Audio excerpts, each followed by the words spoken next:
क्या ये बात थोड़ी चौंकाने वाली नहीं लगती कि हम सभी की जेबों में एक तरह का छोटा सा टाइम बॉम्ब रखा हुआ है? हाँ बिल्कुल, अगर हम तकनीकी नजरिए अपनाएं तो ये सच है। मेरा मतलब है, हर दिन हर पल हम सुबह उठकर फोन चेक करते हैं, घंटों लैपटॉप पर काम करते हैं और सड़कों पर इलेक्ट्रिक कारें दौड़ती हुई देखते हैं। इन सब के अंदर लिथियम आयन बैटरियां हैं। और उन बैटरियों के भीतर एक बहुत ही अस्थिर चीज है। बिल्कुल, एक ऐसा ज्वलनशील तरल पदार्थ है, जिसे फ्लेमेबल लिक्विड कहते हैं, जो हवा या अत्यधिक गर्मी के संपर्क में आते ही भयानक तरीके से आग पकड़ सकता है। एकदम सही। और ये एक ऐसा खतरा है जो हर वक्त हमारे साथ रहता है। है ना? फिर भी हम इस अदृश्य खतरे के बारे में तब तक नहीं सोचते जब तक कि स्क्रीन के कोने में वो बैटरी आइकन लाल होकर 1% नहीं दिखाने लगता। हाँ, तब हमें सिर्फ चार्जर की चिंता होती है, विस्फोट की नहीं। सही कहा। तो आज के इस गहन विश्लेषण में हम उस लाल आइकन के पीछे छिपी विज्ञान की दुनिया में उतरने वाले हैं, जो रिसर्च और स्रोत सामग्री आज हमारे सामने है। वो एक बहुत ही बड़ी तकनीकी क्रांति की ओर इशारा कर रही है। एक बहुत ही बुनियादी बदलाव हो रहा है। हाँ। ऊर्जा भंडारण यानी एनर्जी स्टोरेज की दुनिया में हम तरल इलेक्ट्रोलाइट्स यानी लिक्विड बेस्ड सिस्टम से पूरी तरह दूर जाकर सॉलिड स्टेट या ठोस बैटरियों की ओर बढ़ रहे हैं। और ये कोई छोटा कदम नहीं है। एकदम नहीं। ये कोई छोटा मोटा सॉफ्टवेयर अपडेट नहीं है। हमारे आज के विश्लेषण का उद्देश्य यही समझना है कि ये एक ऐसा आर्किटेक्चरल बदलाव क्यों है जो फोन से लेकर पूरी दुनिया के पावर ग्रिड तक सब कुछ बदलने की क्षमता रखता है। चलिए इसे थोड़ा विस्तार से समझते हैं। ये सच में ऊर्जा के क्षेत्र का एक बहुत ही निर्णायक मोड़ है। देखिए, जब हम वास्तुकला या आर्किटेक्चर में बदलाव कहते हैं तो इसका सीधा सा मतलब है कि हम बैटरी के काम करने के उस मूल सिद्धांत को ही जड़ से बदल रहे हैं जिस पर हम दशकों से निर्भर थे। मतलब पूरी नींव वही बदल रही है। बिल्कुल। ऊर्जा को स्टोर करने और उसे बहाने के लिए तरल पदार्थों पर हमारी निर्भरता बहुत पुरानी है। लेकिन मैंने स्रोत सामग्री में जो हालिया डेटा और वैज्ञानिक विश्लेषण पढ़े हैं, वे स्पष्ट करते हैं कि ये नया सॉलिड स्टेट दृष्टिकोण सिर्फ लिथियम आयन का कोई नया वर्जन नहीं है। अच्छा, तो ये लिथियम आयन 2.0 नहीं है? नहीं, बिल्कुल नहीं। ये बैटरी को एक बिल्कुल नए सिरे से परिभाषित कर रहा है। ये देखना सच में अद्भुत है कि पदार्थ विज्ञान यानी मटेरियल साइंस का एक ऐसा बदलाव कैसे पूरी दुनिया के तकनीकी परिदृश्य को एक झटके में बदल सकता है। लेकिन भविष्य की इस छलांग को समझने के लिए ये जानना बहुत जरूरी है कि हम यहाँ तक पहुंचे कैसे। मेरा मतलब है, बैटरियों का इतिहास भी कोई सीधा रास्ता नहीं रहा है ना? हाँ, इसका इतिहास काफी लंबा और भारी रहा है। वही तो। अगर हम पुराने समय की बात करें तो शुरुआत उन भारी भरकम लेड एसिड बैटरियों से हुई थी। वही बैटरियां जो आज भी पारंपरिक पेट्रोल डीजल कारों के हुड के नीचे एक बड़े से काले बक्से के रूप में देखने को मिल जाती हैं। और वो बहुत भारी होती हैं। अगर मैं इसे एक आसान तरीके से समझाना चाहूं तो वे पुरानी लेड एसिड बैटरियां पानी ढोने वाले उन भारी और रिसने वाले मिट्टी के घड़ों की तरह थीं। वे काम तो करती थीं, लेकिन बहुत भारी थीं और उनमें बहुत कम ऊर्जा समा पाती थी। ये काफी सटीक उपमा है। और फिर लिथियम आयन का दौर आया। वो ऐसा था जैसे हमने अचानक से उन भारी घड़ों को छोड़कर एक हाई प्रेशर पाइपलाइन बिछा दी हो।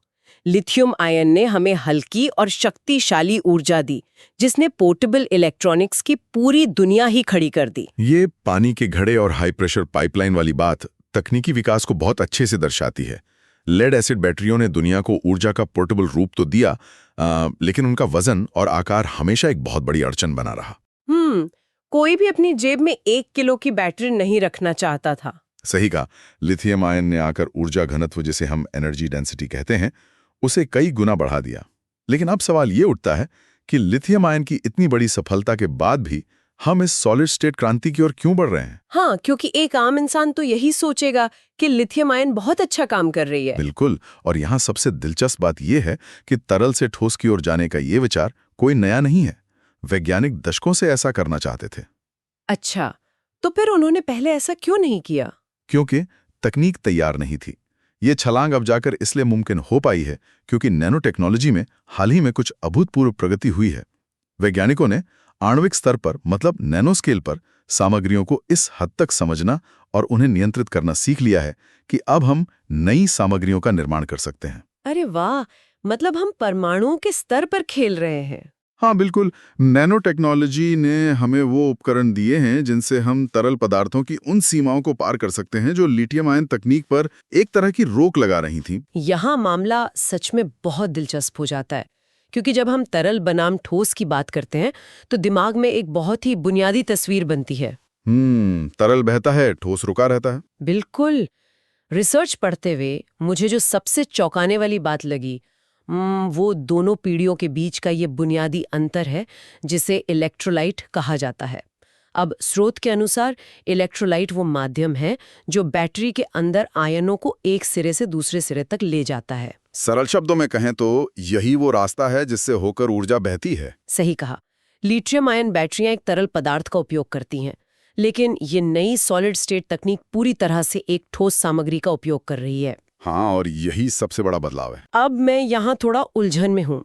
अगर मैं ऊर्जा ले जाने वाले आयनों के नजरिए से सोचूं, तो एक तरल पदार्थ में तैरना बहुत आसान लगता है, जैसे जैसे किसी स्विमिंग पूल में एक छोर से दूसरे छोर तक तैर कर जाना। बिल्कुल, पानी रास्ता दे देता है। हाँ, लेकिन एक ठोस सामग्री के आर पार जाना, ये तो आयनों के लिए किसी पक्की ईंट की दीवार से सिर टकराने या उससे गुजरने की कोशिश करने जैसा नहीं है। ऐसा ही लगता है। मतलब एक ठोस पदार्थ के अंदर आयन आखिर चल कैसे सकते हैं? ये एक बहुत ही बेहतरीन और तार्किक सवाल है, और विज्ञान की दुनिया के बाहर यहीं पर सबसे ज्यादा भ्रम पैदा होता है। हाँ, क्योंकि ठोस का मतलब तो ठोस ही होता है। सही कहा। जब हम ठोस या सॉलिड शब्द सुनते हैं तो हमारे दिमाग में अक्सर लकड़ी के एक मोटे ब्लॉक या लोहे की एक सख्त चादर की तस्वीर उभरती है जो पूरी तरह से अभेद्य है। लेकिन यहाँ भौतिक विज्ञान का एक अलग ही रूप काम कर रहा है। अच्छा, तो ये लोहे की चादर जैसा नहीं है? बिल्कुल नहीं। ठोस इलेक्ट्रोलाइट्स की आणविक संरचना वैसी नहीं होती जैसी हम आमतौर पर सोचते हैं। इन ठोस इलेक्ट्रोलाइट्स को एक बहुत ही विशिष्ट क्रिस्टल जाली या कहें क्रिस्टल लैटिस संरचना के साथ डिजाइन किया जाता है। क्रिस्टल जाली? हाँ, इसे एक बंद दीवार की तरह बिल्कुल मत सोचिए। इसके बजाय इसे एक बहुत ही व्यवस्थित बहुमंजिला पार्किंग गराज या एक बहुत ही जटिल भूल भुलैया के रूप में सोचिए, जिसमें छोटे छोटे नैनो स्केल के रास्ते या सुरंगें बनी हुई हैं। ओहो, तो मतलब ये ठोस तो है, लेकिन अंदर से ये पूरी तरह से बंद नहीं है, इसमें रास्ते बने हुए हैं। बिल्कुल सही पकड़ा। ये नैनो सुरंगें कोई इत्तेफाक नहीं है। नैनो टेक्नोलॉजी की मदद से वैज्ञानिकों ने इन क्रिस्टल संरचनाओं को इस तरह से बनाया है कि इन सुरंगों का आकार बिल्कुल सटीक रूप से लिथियम आयनों के आकार का होता है। एक मिनट, क्या सच में? हाँ, ये सुरंगें आयनों को सुरक्षित और बेहद तेजी से गुजरने देती हैं, लेकिन अन्य किसी भी चीज को रोक कर रखती हैं। तो आयन किसी दीवार को नहीं तोड़ रहे हैं, वो एक बहुत ही विशिष्ट कस्टम निर्मित और सुरक्षित राजमार्ग से होकर गुजर रहे हैं जो केवल और केवल उनके लिए बनाया गया है। अरे वाह! तरल पदार्थ में आयन इधर उधर बेतरतीब ढंग से टकराते हुए चलते हैं, लेकिन इस ठोस क्रिस्टल जाली में उनका रास्ता बिल्कुल सीधा और निर्देशित होता है। और ठीक यही वो आर्किटेक्चरल बदलाव है जो इस पूरी सॉलिड स्टेट तकनीक का मुख्य आधार है। तो ये एक दीवार नहीं है, बल्कि आयनों के लिए एक कस्टम निर्मित वीआईपी सुरंग प्रणाली है। हाँ, वीआईपी सुरंग, ये बहुत अच्छा शब्द है इसके लिए। यह एक शानदार व्याख्या है। अब मुझे समझ आ रहा है कि नैनो टेक्नोलॉजी की भूमिका यहाँ इतनी महत्वपूर्ण क्यों है। उन सुरंगों को परमाणु स्तर पर बिल्कुल सही आकार का बनाना कोई आसान काम तो नहीं होगा। बिल्कुल नहीं। थोड़ी सी भी गलती और आयन बीच में ही फंस जाएंगे। सही बात है। तो वास्तुकला में इस बदलाव को समझने के बाद अब उस डेटा पर आते हैं जो इसके व्यावहारिक लाभों की बात करता है। रिसर्च मुख्य रूप से दो बहुत बड़े फायदों की ओर इशारा करती है, सुरक्षा और ऊर्जा घनत्व। हाँ, यही इसके दो सबसे बड़े स्तंभ हैं। चलिए पहले सुरक्षा को गहराई से समझते हैं। हमने न्यूज़ में अक्सर देखा है कि फ़ोन की बैटरियों में आग लग जाती है या दुर्घटना के बाद इलेक्ट्रिक कारों से भयानक लपटें उठने लगती हैं। डेटा के अनुसार ठोस बैटरी में वो ज्वलनशीलता या लीकेज का खतरा बिल्कुल नहीं होता है। 0% खतरा। लेकिन ऐसा क्यों? लिथियम आयन इतनी खतरनाक क्यों है? इसका पूरा कारण वो तरल इलेक्ट्रोलाइट ही है जिस पर लिथियम आयन बैटरियां निर्भर करती हैं।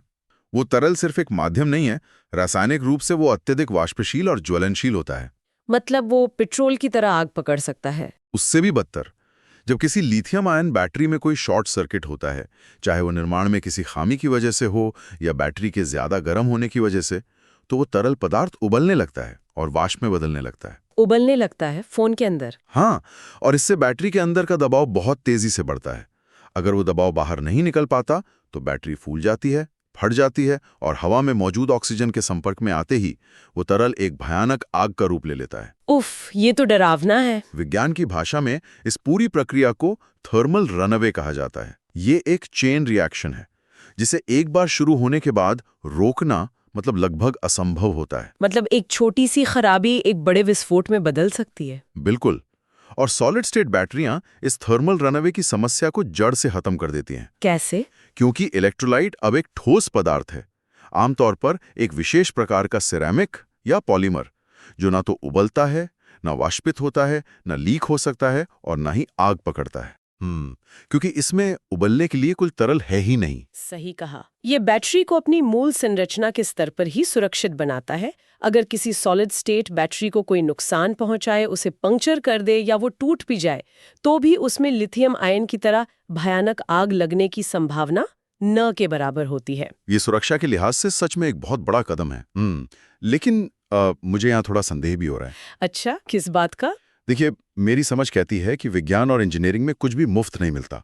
अक्सर हम देखते हैं कि अगर किसी चीज की सुरक्षा बढ़ाई जाती है तो उसके प्रदर्शन या क्षमता में कोई ना कोई समझौता करना पड़ता है। Trade off. हाँ, जैसे किसी कार में बहुत सारा भारी कवच लगा दें तो वो सुरक्षित तो हो जाएगी, लेकिन उसकी रफ्तार कम हो जाएगी। फिर रिसर्च ये क्यों दावा कर रही है कि सॉलिड स्टेट में सुरक्षा भी ज्यादा है और ऊर्जा घनत्व यानी एनर्जी डेंसिटी भी कहीं ज्यादा है? ये बहुत ही वाजिब सवाल है। मतलब एक ही आकार की बैटरी में ज्यादा ऊर्जा कैसे आ सकती है? ये एक बहुत ही तीखा और सही सवाल है। ऊपर से देखने पर यह किसी जादू जैसा लग सकता है कि हमें सुरक्षा और ज्यादा ऊर्जा दोनों एक साथ मिल रहे हैं, लेकिन इसका जवाब बैटरी की आंतरिक पैकेजिंग के तरीके में छुपा है। पैकेजिंग? हाँ, लिथियम आयन बैटरियों में क्योंकि तरल इलेक्ट्रोलाइट इतना खतरनाक होता है, इसलिए बैटरी के अंदर का एक बहुत बड़ा हिस्सा सिर्फ सुरक्षा उपायों के लिए आरक्षित रखना पड़ता है। ओहो, मतलब बैटरी का काफी हिस्सा ऊर्जा के लिए होता ही नहीं है? बिल्कुल नहीं। उसमें कूलिंग सिस्टम होते हैं, दबाव कम करने वाले वाल्व होते हैं और अलग-अलग परतों के बीच भारी सुरक्षात्मक आवरण होते हैं। अच्छा। ताकि थर्मल रनअवे को रोका जा सके। बैटरी के कुल वजन और जगह का एक बड़ा हिस्सा ऊर्जा स्टोर नहीं करता, वो सिर्फ बैटरी को फटने से रोकता है। समझ गई। मतलब हम उस जगह का इस्तेमाल ऊर्जा के लिए कर ही नहीं रहे थे, हम सिर्फ आग बुझाने का इंतजाम करके चल रहे थे। इसलिए इंजीनियरों को उन सभी भारी और जगह घेरने वाले कूलिंग सिस्टम और सुरक्षा कवच की जरूरत नहीं पड़ती। तो वे उस पूरी खाली जगह को हटा सकते हैं। बिल्कुल। और उस खाली जगह में क्या भरा जाता है? और अधिक सक्रिय सामग्री, यानी वो सामग्री जो वास्तव में ऊर्जा स्टोर करती है। उच्च सुरक्षा ही वो चाबी है जो उच्च ऊर्जा घनत्व का ताला खोलती है। अरे वाह, ये तो बहुत ही स्मार्ट तरीका है। इसके अलावा ठोस इलेक्ट्रोलाइट हमें एक बिल्कुल नए प्रकार के एनोड का उपयोग करने की अनुमति भी देता है, लिथियम मेटल एनोड, जो तरल बैटरियों में बहुत खतरनाक होता है। ये सब मिलकर एक ही आकार की बैटरी में कई गुना अधिक ऊर्जा पैक कर देता है। ये बहुत ही शानदार इंजीनियरिंग है। हमने सुरक्षा कवच हटा दिया क्योंकि अब अंदर कोई खतरा ही नहीं है और उस जगह पे ज्यादा ऊर्जा भर दी। हाँ, विज्ञान का कमाल है। अगर इस बात को रोजमर्रा की जिंदगी से जोड़कर देखा जाए, तो इसका सीधा मतलब है कि एक स्मार्टफोन जो अभी मुश्किल से 1 दिन चलता है, वो उसी आकार में एक बार चार्ज करने पर 3 या 4 दिन तक चल सकता है। कम से कम 3 दिन तो आराम से। या फिर इलेक्ट्रिक वाहन। अक्सर लोग इलेक्ट्रिक कारें इसलिए नहीं खरीदते क्योंकि उन्हें डर रहता है कि कहीं कार बीच रास्ते में बंद न हो जाए, जिसे हम रेंज एंजाइटी कहते हैं। हाँ बिल्कुल। अगर एक सॉलिड स्टेट बैटरी किसी कार को एक बार चार्ज करने पर मौजूदा कारों की तुलना में 2 गुनी या तिगुनी ड्राइविंग रेंज दे सकती है, तो ये पूरी ऑटोमोबाइल इंडस्ट्री का चेहरा बदल कर रख देगा। इसमें कोई शक नहीं है। ये परिवहन और ऊर्जा ग्रिड दोनों को पूरी तरह से बदल देगा। लेकिन अब मैं यहाँ थोड़ा यथार्थवादी नजरिया अपनाना चाहूंगी। ये सब सुनने में किसी विज्ञान कथा या साइंस फिक्शन फिल्म जैसा लग रहा है। अक्सर नई तकनीक ऐसी ही लगती है। हाँ, पर अगर ये तकनीक इतनी ही बेहतरीन है कि आग नहीं लगती, फोन हफ्तों चलेंगे, कारें मीलों दौड़ेंगी, तो फिर ये अभी तक हर जगह मौजूद क्यों नहीं है? हम अभी भी लिथियम आयन के साथ क्यों संघर्ष कर रहे हैं? ये एक बहुत ही व्यवहारिक सवाल है। अगर सब कुछ इतना ही साफ है, तो बाजार में ये बैटरियां हर उपकरण में क्यों नहीं है? ये सवाल इस चर्चा को प्रयोगशाला के आदर्श माहौल से निकालकर असल दुनिया की कठोर चुनौतियों की ओर ले जाता है। और ये वो बिंदु है जहां हमें उत्साह के साथ साथ वास्तविकता को भी समझना होगा। देखिए, प्रयोगशाला में एक छोटे से नियंत्रित वातावरण में किसी तकनीक को साबित करना एक बात है, लेकिन उसे लाखों करोड़ों उपकरणों के लिए किफायती दाम पर बनाना बिल्कुल अलग बात है। मतलब मास प्रोडक्शन की समस्या है। हाँ, जो डेटा मौजूद है वो इस तकनीक के व्यावसायिक रूप से व्यवहार्य होने की राह में खड़ी कुछ बहुत बड़ी बाधाओं को रेखांकित करता है। पहली और सबसे बड़ी बाधा इसके निर्माण की जटिल प्रक्रियाएं हैं। अच्छा, इसे बनाना मुश्किल है। बहुत मुश्किल। दुनिया भर में लिथियम आयन बैटरियां बनाने के लिए पहले से ही खरबों डॉलर की गीगा फैक्ट्रियां मौजूद हैं। वे बैटरियां एक तरह के पेस्ट या स्लरी को रोलर्स पर लपेट कर बनाई जाती हैं, जो कि एक स्थापित और सस्ती प्रक्रिया है। सॉलिड स्टेट बैटरियों को इस तरह से नहीं बनाया जा सकता। तो क्या पूरी की पूरी फैक्ट्री ही बदलनी पड़ेगी? हाँ, और उससे भी कहीं ज्यादा। सॉलिड स्टेट बैटरियों को बनाने के लिए पूरी तरह से नई मशीनों और सर्जिकल रूम से भी हजारों गुना साफ सुथरे कमरों यानी क्लीन रूम्स की जरूरत होती है। हजारों गुना साफ? बिल्कुल। याद है हमने उन नैनो सुरंगों और क्रिस्टल जाली की बात की थी? जब वे परतें एक के ऊपर एक रखी जाती हैं तो उनके बीच का संपर्क बिल्कुल परफेक्ट होना चाहिए। तो धूल का एक कण भी? हाँ, अगर निर्माण के दौरान धूल का एक भी सूक्ष्म कण उन परतों के बीच आ गया तो वो आयनों के लिए बने उस हाईवे को ब्लॉक कर देगा और पूरी बैटरी बेकार हो जाएगी। ओहो, ये तो बहुत ही संवेदनशील काम है। और बात सिर्फ धूल की नहीं है। ठोस परतों को एक साथ जोड़े रखने के लिए बहुत अधिक यांत्रिक दबाव की आवश्यकता होती है। नैनो स्केल पर इतने बड़े पैमाने पर इतनी सटीकता से निर्माण करना वर्तमान में बेहद महंगा है। तो ये सिर्फ एक नई मशीन लगाने का मामला नहीं है, ये विनिर्माण के पूरे तरीके को फिर से इजाद करने जैसा है। और जाहिरा तौर पर कोई भी कंपनी रातों रात अपने अरबों डॉलर के पुराने कारखानों को कबाड़ में नहीं डालना चाहेगी। बिल्कुल नहीं। लागत एक बहुत बड़ी समस्या है। तो क्या विज्ञान के स्तर पर भी कोई चुनौती बची है, या क्या वैज्ञानिकों ने अपना काम पूरा कर लिया है और ये सिर्फ पैसे और इंजीनियरिंग की समस्या है? नहीं, वैज्ञानिक स्तर पर भी एक बहुत बड़ी और मूलभूत चुनौती अभी बाकी है। वो क्या है? स्रोत सामग्री इसे बहुत स्पष्ट रूप से उजागर करती है। वो चुनौती है कमरे के तापमान पर आयनों की कम चालकता, जिसे lower ionic conductivity at room temperature कहा जाता है। इसे थोड़ा सरल भाषा में समझाइए। चालकता से यहाँ क्या मतलब है? ठोस क्रिस्टल जाली की सुरंगों से होकर गुजरते हैं। समस्या यह है कि भौतिक विज्ञान के नियमों के अनुसार ये आयन उन ठोस सुरंगों से तेजी से केवल तभी गुजर पाते हैं जब बैटरी का तापमान बहुत अधिक हो। अच्छा, मतलब उन्हें गर्मी चाहिए। हाँ, ऊष्मा या गर्मी वास्तव में परमाणुओं को थोड़ा अधिक कंपन करने पर मजबूर करती है। उस कंपन से आयनों के एक जगह से दूसरी जगह छलांग लगाने के लिए आवश्यक ऊर्जा और जगह मिल जाती है। अगर बैटरी को प्रयोगशाला में उच्च तापमान पर रखा जाए तो ये सॉलिड स्टेट बैटरियां शानदार प्रदर्शन करती हैं, लेकिन आम जिंदगी में हमारे घरों के सामान्य 25 डिग्री सेल्सियस तापमान पर या सर्दियों के मौसम में 0 डिग्री पर स्थिति बदल जाती है। तो क्या ठंड में वो आयन सिकुड़ जाते हैं? सिकुड़ते नहीं हैं, लेकिन उनके पास उस ठोस संरचना के भीतर से छलांग लगाने के लिए पर्याप्त एक्टिवेशन एनर्जी नहीं होती। वो सुस्त हो जाते हैं। के अंदर सुस्त हो जाते हैं। वे उतनी तेजी से नहीं चल पाते। और अगर आयन तेजी से एक सिरे से दूसरे सिरे तक नहीं पहुंच सकते तो बैटरी जरूरत के समय बिजली नहीं दे पाएगी। वाओ! तो अगर मैं अपनी पुरानी उपमा पर वापस लौटूं तो ये ऐसा है जैसे वो आयनों का बेहतरीन वीआईपी हाईवे सर्दियों में पूरी तरह से जाम हो जाता है, क्योंकि गाड़ियां यानी आयन ठंड के कारण बहुत धीमी गति से रेंगने लगते हैं। ये एकदम सटीक उपमा है। अगर तापमान कम है तो हाईवे पर ट्रैफिक जाम लग जाता है, और अगर हाईवे जाम है तो आपका फोन या कार काम नहीं करेगी। ये तो बहुत बड़ी दिक्कत है। हाँ, प्रयोगशाला के नियंत्रित और गर्म वातावरण से बाहर निकालकर आम जिंदगी के बदलते और ठंडे तापमान में आयनों के प्रवाह को सुचारू बनाए रखना ये एक बहुत बड़ी थर्मोडायनामिक चुनौती है। दुनिया भर के शोधकर्ता विभिन्न प्रकार के पॉलीमर और सिरामिक मिश्रणों के साथ प्रयोग कर रहे हैं ताकि कमरे के तापमान पर भी इस रास्ते को खुला और तेज रखा जा सके। लेकिन अभी तक इसका कोई पक्का हल नहीं मिला है। नहीं, ये अभी भी एक पूरी तरह से सुलझी हुई समस्या नहीं है। ये सच में एक बहुत बड़ा रोड़ा है। मतलब कोई भी ये नहीं चाहेगा कि उसका फोन या उसकी कार सर्दियों की सुबह अचानक से काम करना बंद कर दे। तो हमने इस तकनीक के विज्ञान, इसके फायदे और इसकी चुनौतियों को काफी गहराई से कवर कर लिया है। चलिए अब इस पूरी चर्चा को समेटने की कोशिश करते हैं। हाँ, एक सारांश बहुत मददगार होगा। अगर हम इन दोनों तकनीकों की सीधी तुलना करें तो हम देख सकते हैं कि लिथियम आयन आज का चैंपियन है। ये सिद्ध है, इसका उत्पादन सस्ता हो चुका है और ये दुनिया भर में बड़े पैमाने पर उपलब्ध है। हाँ, पर इसकी अपनी सीमाएं हैं। बिल्कुल, इसमें तरल इलेक्ट्रोलाइट के कारण खतरनाक सुरक्षा जोखिम है और यह ऊर्जा स्टोर करने की अपनी अधिकतम सीमा तक पहुंच चुका है। दूसरी ओर सॉलिड स्टेट बैटरियां भविष्य की सबसे मजबूत दावेदार हैं। इलेक्ट्रोलाइट को तरल से ठोस में बदलकर यह तकनीक वास्तुकला को पूरी तरह से नया रूप देती है। एकदम सही। ये थर्मल रनअवे के खतरे को खत्म करके सुरक्षा को बढ़ाती है और उस बची हुई जगह का इस्तेमाल करके ऊर्जा घनत्व को नई ऊंचाइयों पर ले जाती है। लेकिन इसे अभी भी धूल मुक्त और बेहद सटीक निर्माण प्रक्रिया की लागत और कमरे के तापमान पर आयनों के उस धीमे ट्रैफिक जाम जैसी वैज्ञानिक बाधाओं को पार करना है। इस निष्कर्ष में एक बात और जोड़नी चाहिए। बताइए। भले ही बाधाएं बड़ी हैं, लेकिन दिशा बिल्कुल स्पष्ट है। तरल से ठोस इलेक्ट्रोलाइट की ओर ये बदलाव सिर्फ एक प्रयोग नहीं है, ये ऊर्जा भंडारण की दुनिया का अगला तार्किक कदम है।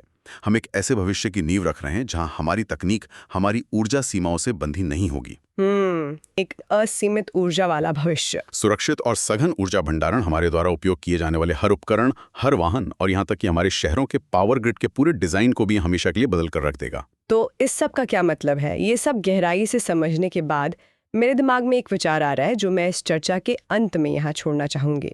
डेटा और रिसर्च ने हमें दिखाया कि कैसे नैनो टेक्नोलॉजी और पदार्थ विज्ञान इन बैटरियों की क्षमता और सुरक्षा को अप्रत्याशित स्तर तक बढ़ा रहे हैं।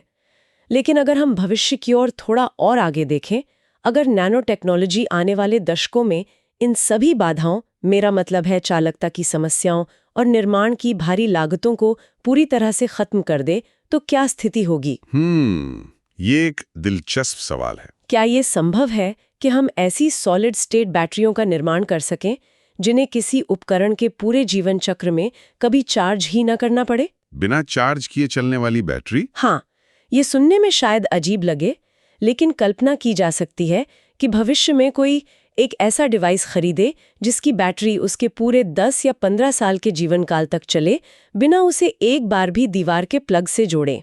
क्या वो समय ऐसा होगा जब ग्रिड से हमारी रोजमर्रा की निर्भरता हमेशा के लिए खत्म हो जाएगी? ये तो सच में पूरी दुनिया को बदल कर रख देगा। क्या वो बिंदु होगा जब तकनीक सच में तारों और चार्जर के बंधन से पूरी तरह मुक्त हो जाएगी? ये एक ऐसा वैज्ञानिक विचार है जो शायद आज से कुछ साल बाद हकीकत बन जाए। इस विचार के साथ हम आज के इस गहन विश्लेषण को यहीं समाप्त करते हैं। ऊर्जा के बदलते भविष्य के बारे में सोचते रहिए और ज्ञान की अपनी इस खोज को हमेशा सक्रिय रखिए।